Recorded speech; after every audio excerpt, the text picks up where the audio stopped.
Oi, gente, eu tô gravando então aqui a segunda parte, né? Segunda e última parte, porque tava bem no finalzinho já, tá, gente? Segunda e última parte do vídeo que fala se o sofrimento é bom ou ruim, serve mais pra ajudar ou pra atrapalhar, enfim, né?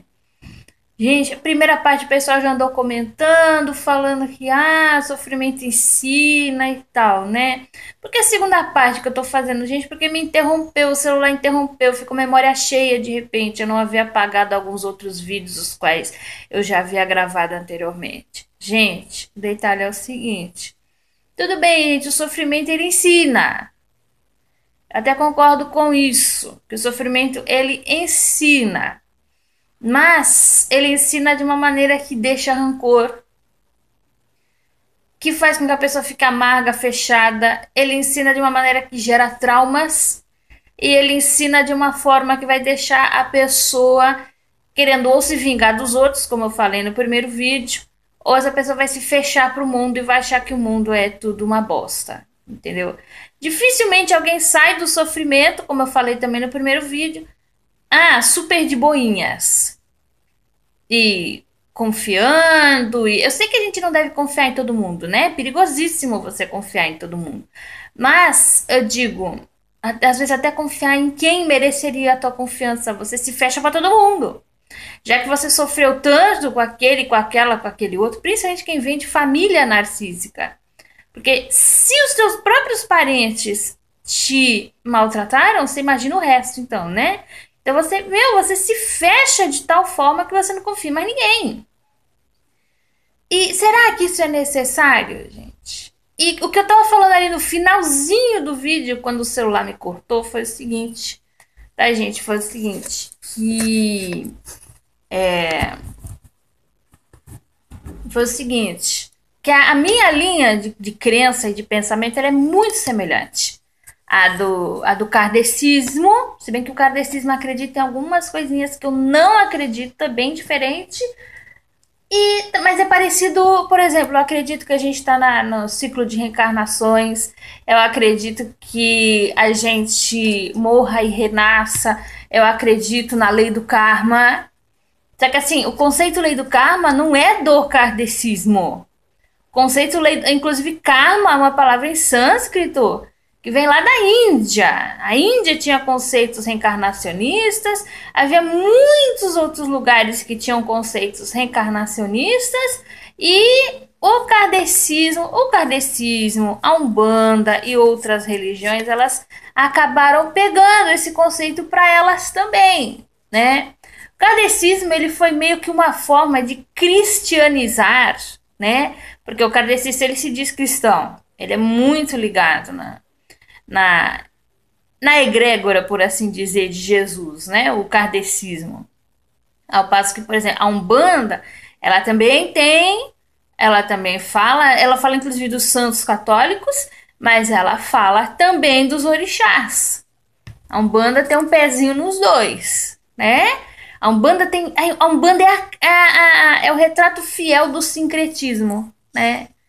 Já o candomblé eu nunca fui, nunca frequentei e conheci poucas pessoas que se iniciaram nele, porque o candomblé é um pouquinho mais iniciático, por assim dizer. Ou seja, você tem que ficar ali bem mais, né? A Umbanda, você pode ir numa gira, tomar alguns passes, que nem no kardecismo.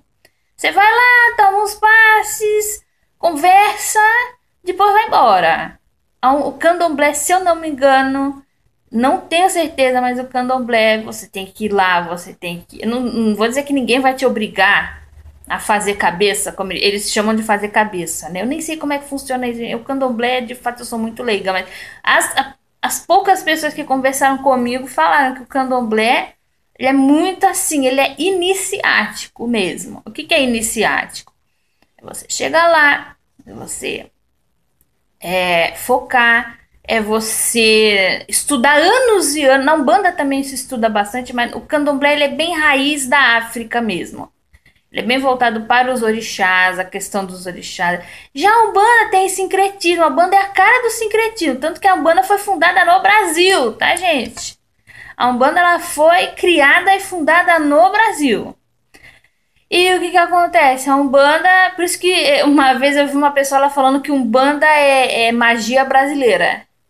É mega brasileira, ele pegou bastante coisa do kardecismo, bastante coisa do catolicismo, porque o Brasil, se não me engano, é um dos maiores países católicos que existem, se não o maior. E ele pegou coisa também dos orixás, pegou coisa da reencarnação. Então, o meu pensamento ele é semelhante.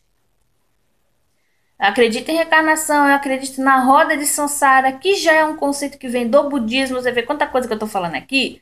Falamos de budismo, de umbanda, de candomblé, de um monte de coisa, já falamos aqui. Eu sou uma pessoa, eu já falei, eu sou uma pessoa extremamente aberta a tudo que... Eu já fui no Hare Krishna, eu já fui no... Já fui na Umbanda. Olha, eu já fui em um monte de lugar.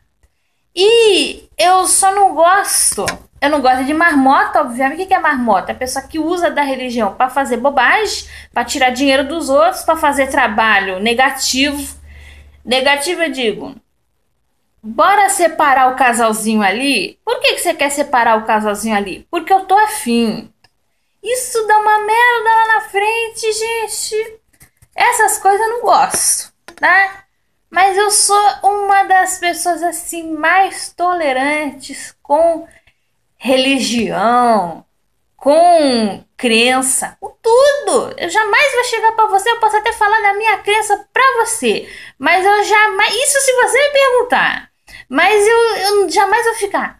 Olha, você tem que vir pro meu porque o meu é melhor do que o seu e só o meu é que salva e o resto é tudo porcaria. Isso eu também não gosto.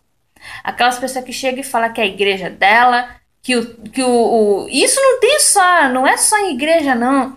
Tem pai de santo, tem médium que fala, nossa, porque eu tenho uma mediunidade XYZ. Tinha gente que chegava e falava assim, eu sou o melhor médium do Brasil. Meu filho, o Brasil é tão grande, olha o ego do cara. E tem muita dessas coisas, né, nessa área de médium, de pai de santo. Nossa, demais! Então, marmota, gente que quer arrancar dinheiro dos outros, inventa doença, inventa isso, inventa aquilo para deixar a pessoa preocupada e gastar dinheiro. Isso eu não gosto porque isso é falta de caráter. Mas no geral eu sou muito tolerante no quesito religião. E minha filha, sabe, o que eu não gosto é de fanatismo, é de usar a religião para fazer o mal para os outros e para discriminar os outros, falar que o outro é pior, ou que o outro é melhor, ou que o outro é não sei o quê. Mas o meu pensamento ele é muito semelhante, por exemplo, ao da Umbanda. Candomblé eu não sei direito como é que funciona, nunca fui. É muito semelhante ao da Umbanda, é muito semelhante ao do kardecismo. Eu acredito em roda de Sansara, eu acredito em reencarnação, eu acredito em lei do karma. Só que a minha linha, ela acredita no seguinte, que dá para você manipular e dá para você mudar o teu destino. Principalmente o pessoal da linha kardecista, eles acham que tem que sofrer. Você casou com fulaninho e teu casamento é ruim, mas é casamento de resgate, você tem que levar nas costas. Eu já vi kardecista falando assim, tá? Por isso que eu tô falando assim. Não tô falando que todo kardecista pensa assim, até porque eu não conheço todos. Mas, o que eu tô querendo falar aqui pra vocês? Alguns eu já ouvi falar assim. Tem uns até que falam assim, não é pra adotar a criança, porque a criança é karma do outro. Gente, então você prefere que essa criança cresça sem pai, sem mãe, pro resto da sua vida? Ai não, que não é bom adotar não, porque já vi kardecista falar assim, pessoa que teve centro por mais de 10 anos. Não é bom não. É porque que não é bom? Porque você tá pegando o karma do outro. Então eles, tudo essa coisa, tem uma parte também no hinduísmo que é assim, que eles falam que tudo é karma. Se você matar uma mosca é karma. Se você pisou numa barata, até sem querer, é karma. E, ai, gente, Isso é fanatismo também, né? Você fica, não, não pode mexer, que é karma. Não pode respirar, que é karma. Você tá entendendo? Isso é fanatismo. Isso tem bastante no hinduísmo também. O hinduísmo tem uma parte do hinduísmo que é bastante fanática, que é bastante louca mesmo. E antigamente eles queimavam as viúvas, literalmente, por causa de uma lenda que dizia que a viúva de Shiva foi queimada. Era o ritual da Sati, porque o nome dela era Sati. Ela se jogou na pira quando o marido morreu.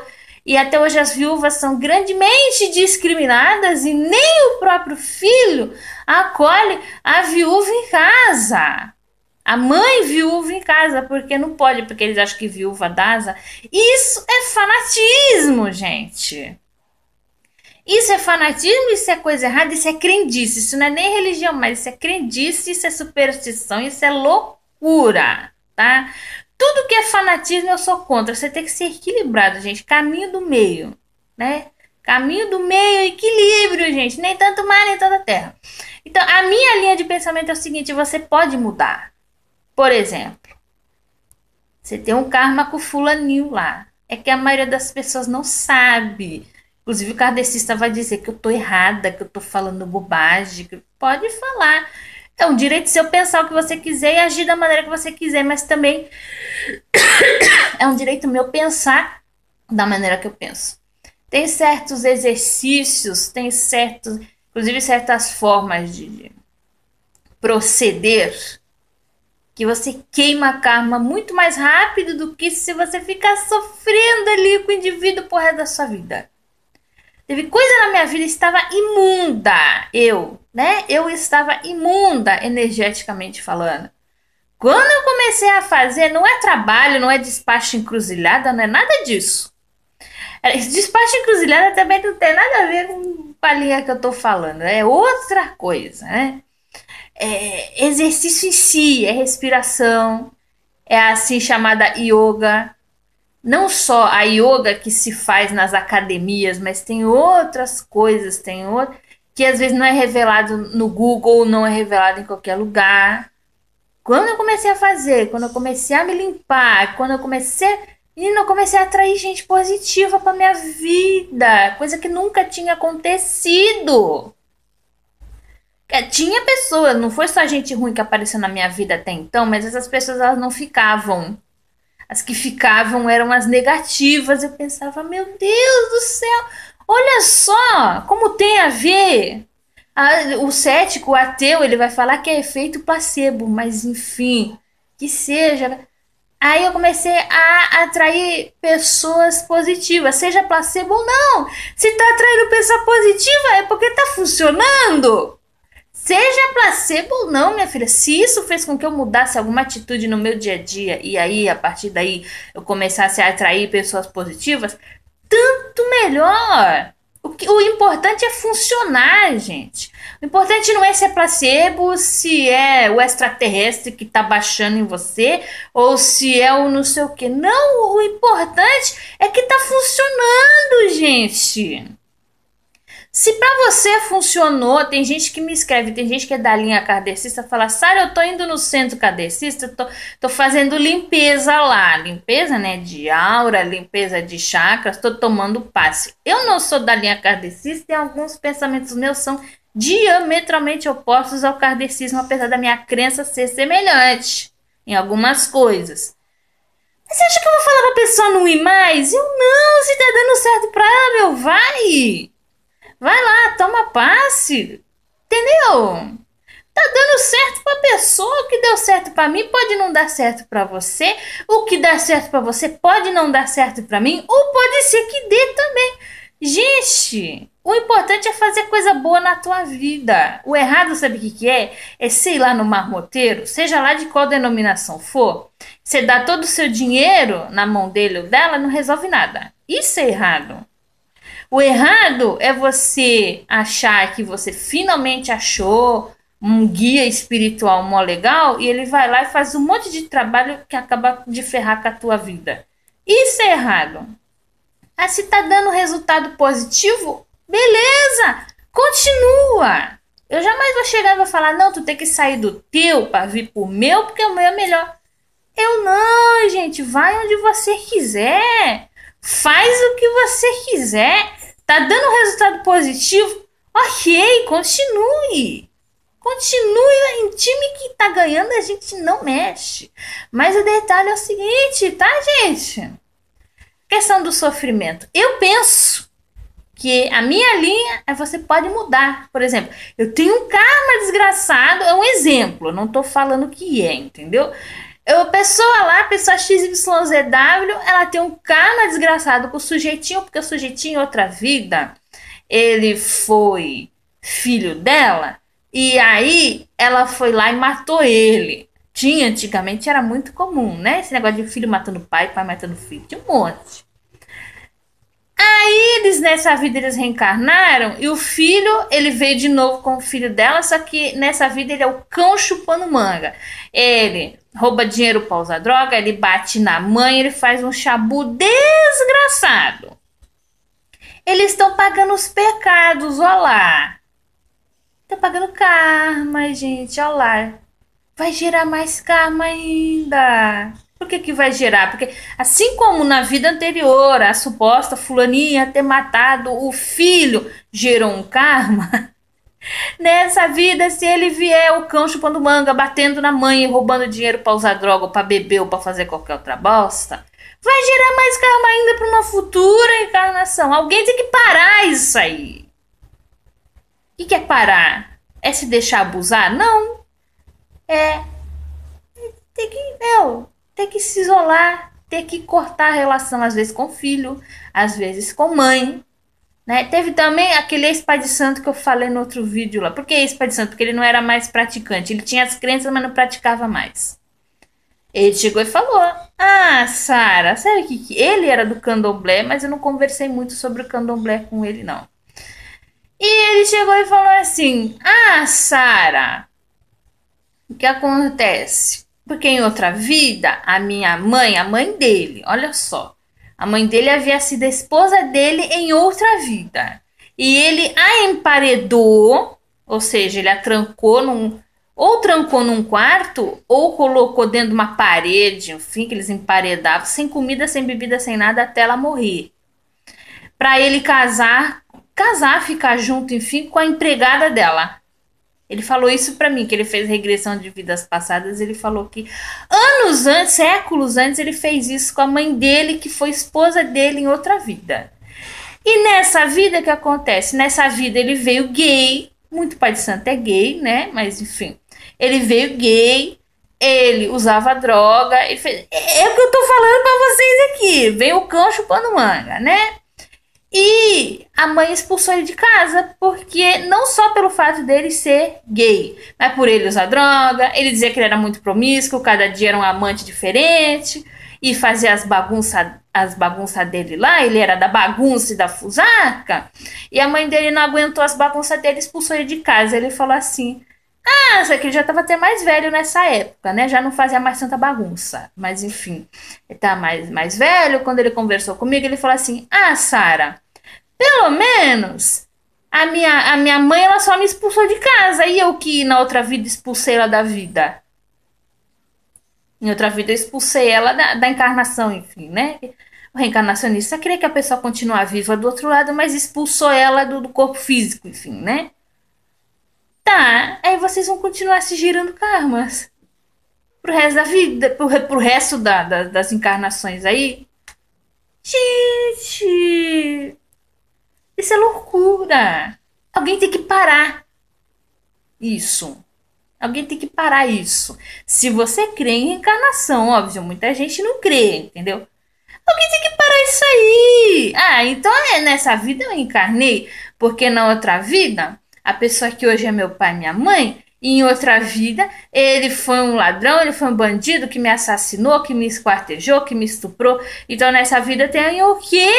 Ele tem que pagar karma comigo, ele teve que me sustentar, ou se foi mãe, teve que me gestar, teve que me dar de mamar, teve que, enfim. Mas aí fica aquele ranço, e aí vocês ainda têm conflito para resolver, e aí o conflito permanece, porque vocês não lembram do que aconteceu. Quer dizer, olha a loucura. E olha que eu acredito nisso. Você imagina, porque tem gente que fala, Sara, eu não acredito porque é muito louco. É muito louco, só que eu penso assim, não é legal. Então, vamos tentar interromper esse negócio, gente. Como que interrompe? Mudar. O que quer dizer assim? A minha linha que eu sigo, você muda. Por exemplo, eu tô casada com um infeliz, mas em outra vida ele foi não sei o que, eu tenho que saudar karma. Não. Para, separa dele. Separa dele. Nesse aspecto, eu até compreendo a questão do perdão. Por que do perdão? Não que você vai passar a mãozinha na cabeça e falar, ok, meu amor, vamos fingir que você não me bateu, que você não me traiu e que você não roubou dinheiro de mim. Não. Perdoar em que sentido? Não ficar remoendo, porque se você remoe, quem vai tomar o veneno é você. O outro não vai tomar nada. Quem vai tomar o assim chamado veneno é você. Não remoa, não fique pensando que vai dar tudo errado.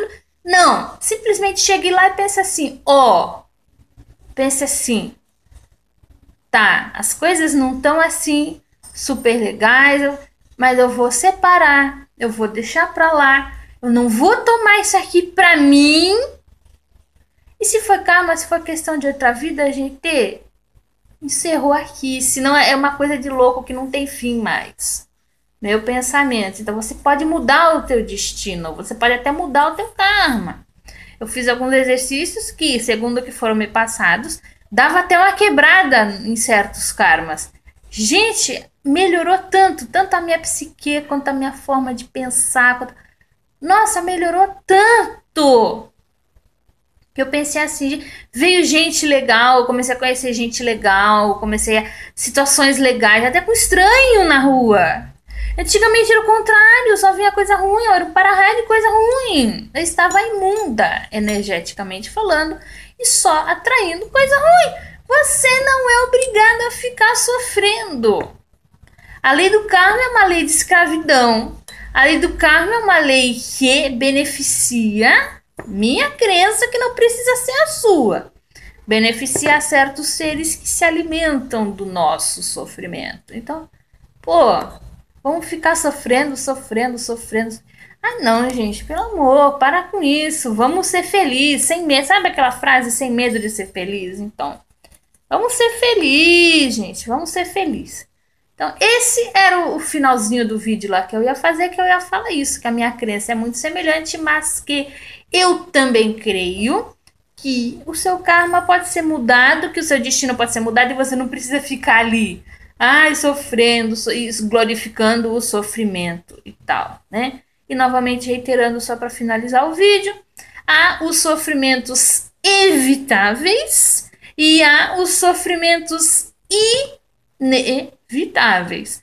Os evitáveis, pelo amor de Deus, evita. Os inevitáveis foi aquilo que eu falei, é dor, é velhice, deu uma gripe, deu uma crise de inflamação não sei onde, uma doença que apareceu, às vezes um problema financeiro, mas até isso pode ser superado com o mínimo de dor possível. Por exemplo, tem gente que tem problema financeiro, aí começa a brigar com a família, aí xinga a família, aí esculhamba com todo mundo em volta. Será que não tem uma forma de vocês resolverem isso da maneira menos atritante, com menos atrito possível? Por exemplo, vou conversar com a minha mulher, vou conversar com meus filhos, ou vou conversar não sei com quem, para resolver esse problema financeiro que a gente está passando. Bora resolver? Bora resolver. Pra frente, pra cima, não ficar chafurdando no sofrimento e gerar novas brigas com outras pessoas. Isso, minha opinião, não precisa ser a sua. Isso não ajuda ninguém. Gente, muito obrigada por mais essa atenção e até o próximo vídeo.